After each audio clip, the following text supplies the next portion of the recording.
New taxes in Toronto will officially be up for debate at City Hall tomorrow as Council considers what to do to help the city's billion-dollar budget crunch at this point. Those in favor of what's being considered say it's still not enough, while critics argue to ask residents to pay more is a bad idea. It's good to have a healthy discussion so that we come with the best solutions and ask the staff for a really clear idea on what we can do together. The list of possibilities is long, and this could be just the start of how residents and businesses in Toronto may have to pay even more in the city. This year, at least $1 billion in deficit. Over 10 years, a lot more.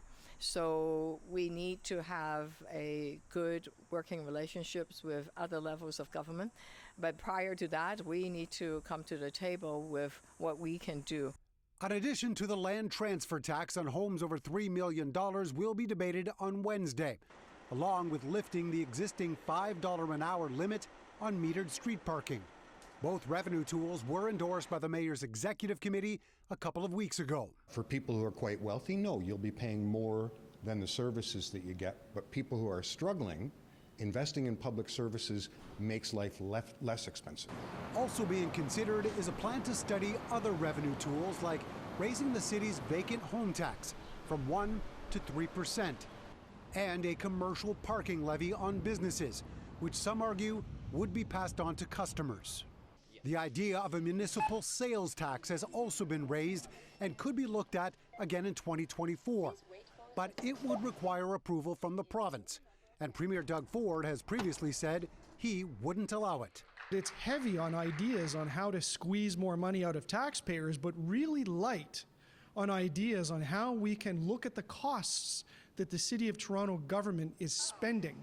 Mayor Chow suggested the revenue generated from the immediate measures would raise $30 to $40 million, a fraction of the money needed to cover the city's budget pressures. Another major consideration for City Council tomorrow will be a formal change in the way the city actually goes about getting housing built, making sure that all of the divisions continue to work together, but that much better.